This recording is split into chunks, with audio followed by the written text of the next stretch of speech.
Hey guys, Mike here, and in this clip we're going to put the Samsung Galaxy S3 next to the new Blackberry Z10, and I'm going to tell you which one is the better pick these days and why. So let's get going. Aesthetically, the two are miles apart. Yes, both are made from plastic, but there's the glossy finishing on the Galaxy on one side and the matte and grippy one on the Z10 on the other.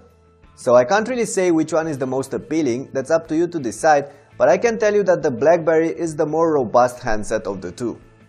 Of course, the Z10 is slightly more compact than the SGS3 since it offers a smaller screen, but it's actually a bit thicker and heavier as well. As a result, both phones feel alright in hand, although I for one do find the Galaxy just a bit too large, and some of you might as well, especially if you're coming from an iPhone or any other phone with a smaller display.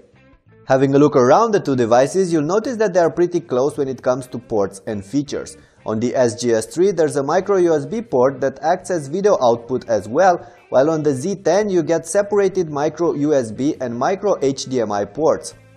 The backplates are removable on both phones, revealing replaceable batteries plus the micro SIM and micro SD card slots. Flipping the phones over, it's time to have a look at the front faces. On the SGS3 there's a 4.8-inch screen, while on the Z10 there's only a 4.2-inch one.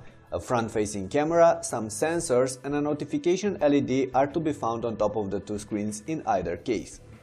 On the Samsung there's also a home button flanked by two capacitive controls on the bottom as well, but nothing of this sort on the Blackberry, and you'll find out a bit later why. Speaking about the displays, there's more setting them apart besides the size. The Samsung uses an AMOLED panel with a pentile matrix, which means that blacks are truly black and colors are oversaturated and a bit unrealistic, while the Blackberry uses an IPS panel with an RGB matrix, which makes the screen brighter, thus better in strong light, and the colors more natural looking. The contrast and black levels, however, are not impressive. Even so, I for one fancy the screen on the Z10, but you on the other hand might not. That's only a matter of personal preference. Let's move on and have a look at the things you can actually do with these two devices. I'm not going to focus on hardware specs, those aren't really that important since both phones are going to be more than powerful enough for most of you. I will tell you however that the SGS3 is running Android 4.1 Jelly Bean with TouchWiz on top, while the Z10 is powered by a new Blackberry 10 operating system. Of course, it's difficult to say which one is better than the other, as they are so different.